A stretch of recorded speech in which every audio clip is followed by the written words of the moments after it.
What's going on? It's your host TokyoTron, and Twitter's been wildin' again.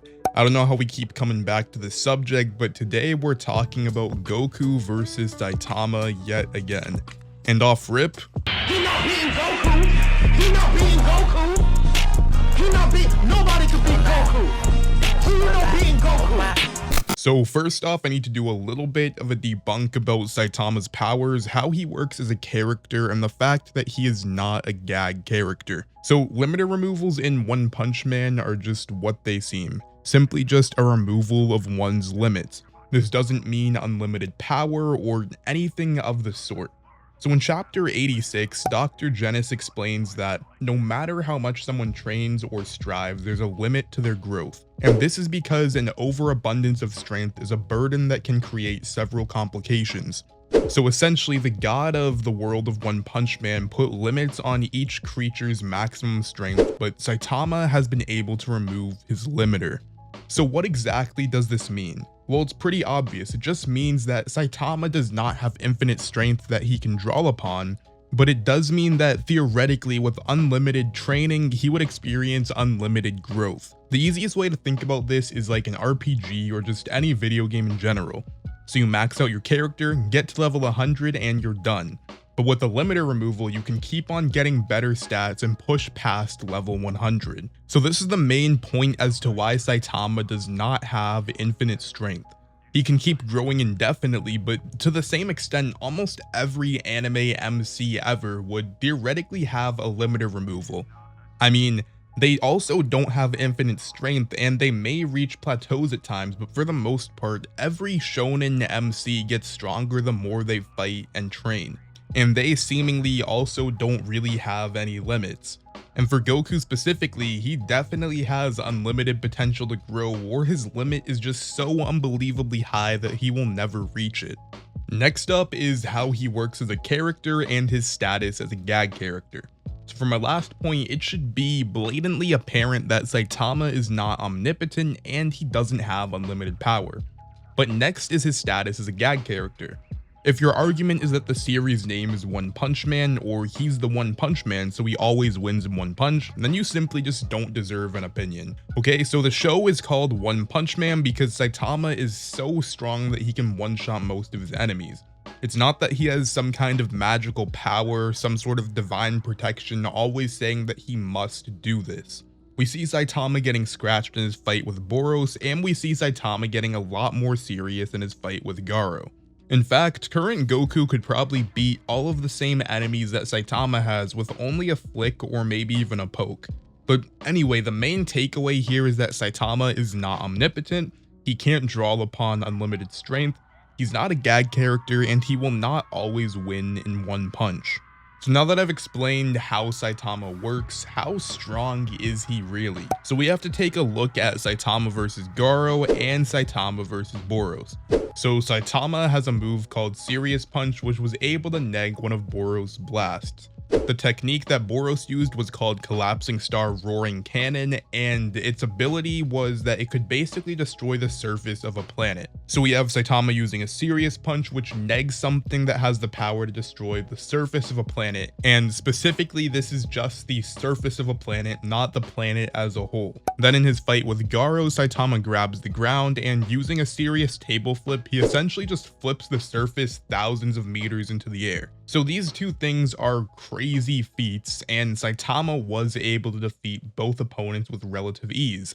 But serious attacks gotta mean something. I mean, I understand the fact that Saitama beat these two opponents easily, but at what point do we have to acknowledge the fact that some of Saitama's attacks are at least some kind of fraction of his power? I'm not trying to say that Saitama's Serious series is his current cap, but I would say they at least have to be they would have to be like maybe around 1 to 5%. Like that is the most I can reasonably wank Saitama to just make him seem a lot better than he is. So yeah, I would say Saitama's serious attacks have to be at least, like at the very bare minimum, 1% of his total power. But now as for Goku. So back in the first arc of Dragon Ball Z, Piccolo casually destroys the moon with a blast. and Piccolo like basically disintegrated the entire moon, whereas Saitama did a punch which negged a blast that could only destroy the surface of a planet. And I really don't have to tell you how much stronger Goku is currently than the Piccolo we saw at the very beginning of Dragon Ball Z. So he's so far ahead of Piccolo right now that it's kind of ridiculous. In fact, his clash with a heavily suppressed Jiren shook the entire world of Void. Then we can also say about how Goku was able to surpass Hit's time skip, just kind of ridiculously crazy feats that Saitama can't scale to in the slightest. But with all that being said, I just wanted to give Saitama the extreme benefit of the doubt for a moment. Okay, so let's assume that Saitama and Goku were to fight equal stats. I think that's the only way that you could argue Saitama has a shot, but even then Saitama gets obliterated. So if Saitama and Goku are equal stats, meaning equal attack power, equal durability, blah blah blah, the rest, Saitama's still getting bodied. Because Saitama's fighting style and his techniques, he has nothing that can deal with a skilled fighter like Goku. Hand to hand, Goku is better in terms of actual hand-to-hand combat and his fighting style. That's not even taking into account if Goku were to use Ultra Instinct, which would be much better than Saitama. Then also Goku has Ki Blasts and just a ton of other like pretty niche techniques that people don't talk about that Saitama really just couldn't deal with. So for me, there's no reasonable argument that can be made about Saitama beating Goku. So now that my thoughts are out of the way about Saitama and Goku, you're probably wondering, why am I even talking about this? Well, from the looks of it, it seems like all of this started when Heavenly Controller made a tweet about Saitama versus Goku. So here I'm going to take a look at some of the replies to his tweet and just some of the other stuff that people were tweeting about and talking about in the community regarding this post. So first off, we got a thread that I wanted to talk about between George and CMDR Quincy Mathis, apparently. So basically just wanted to use this as an example of how not to discuss and scale. So George says, hypothetically, if Saitama can one-punch Goku, we're talking about UI Goku, but Saitama wasn't fast enough to dodge Boros, who isn't even as strong as Goku base form, and in Super Saiyan Blue Kaioken times 10, Saitama could just pray to land a hit, not to mention Ultra Instinct, which would just dodge.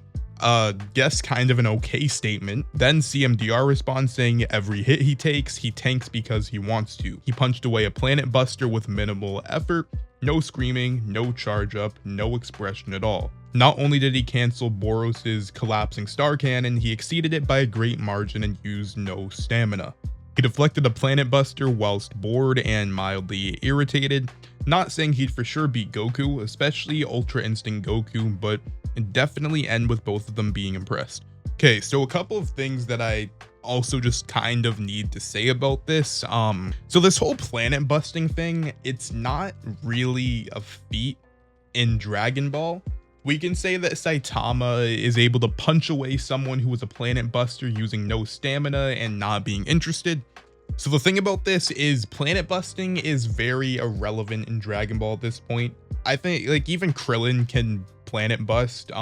We see how easily Frieza was able to destroy all of planet Vegeta while in base form, may I add, and also while basically having no effort whatsoever. I think the idea about planet busting and being able to punch someone away with no effort is kind of ridiculous. So we even have characters like, let's take Vegeta and Goku from all the way back at the beginning of Z, right? So at the very beginning, all the way back at the very beginning of Z, like I just mentioned, they were both definitely planet busters. We take Goku now. Goku now is possibly breathing on Goku from the beginning of DBZ, and that former version of Goku is dying. So to try to say that Saitama beating a planet buster with no effort scales him to Goku somehow is really disingenuous. So next they show a little clip of Goku grabbing an attack that's definitely post planet busting. So essentially just shows Goku grabbing one of Jiren's attacks with no efforts, and CMDR just responds saying it looks like an attack Saitama could easily punch away. Don't really want to spend too much time on this, but I think it's just kind of part of the bigger problem. Just because two blasts look similar does not mean that they are the same in terms of power, ability, or really anything of that manner. Alright, so just because Saitama has been able to deflect a blast, doesn't mean if Jiren uses a blast on Saitama, you can also just deflect it easily. Next up, a thread between Pally, Fangirl, and Mars. So Pally says Saitama, he's called One Punch Man for a reason. The entire point is that he's unbeatable. So I talked about this a bit earlier. He's called One Punch Man because he can, for the most part, defeat all of the enemies within his own universe with one punch. Fangirl actually kind of perfectly sums up what I just said, saying that he's called One Punch Man in his verse. This does not extend to every other fictional verse, especially not Dragon Ball. Can you show me any universal feats or even planetary feats Saitama has displayed? I don't think so. So then Mars says his power is literally infinite, my guy. He doesn't need to have planetary/universal feats because of his power. It's infinite from the very beginning. Why need them? Crazy how people still debating this. Also talked about this a little bit earlier. Saitama does not have infinite power. He has no limit, meaning he can train and grow infinitely. Doesn't mean that Saitama can just randomly be like, I need more power, give me more power right now. And then we have Mark, someone finally spinning. He says, I hate this debate because so many people ignore the fact when arguing who is stronger in these debates. You use their actual feats of strength, not how they were written. Saitama's strongest punch sent shockwaves around the earth. Goku sent shockwaves around his entire universe. So Marx is spinning. The thing about Goku sending shocks about his entire universe as well is that this was probably a Goku. I don't know how much weaker he was than where he would be now, but he was significantly weaker in his fight with Beerus than EOS Goku. Then we have Juju saying, okay, let me just say, I think purely strength-wise, Goku is most likely stronger, of course, but I also think Saitama's physical body is also way more durable than Goku's. Yes, Goku is faster and has a lot more destructive power, but DBZ characters' bodies are not that durable. So basically, you're wrong, okay? Goku has clashed fists with people that were equal to his strength, or at least very relative, meaning that his body can tank whatever it can dish out. Also, just in general, I'm sure you know this because you're over the age of 5, every action has an equal and opposite reaction. Meaning that if Goku, for example, let's just say, punches a planet and shatters it, right? Since every action has equal and opposite reaction, his fist and body are also tanking all of the damage that he put out by busting a planet.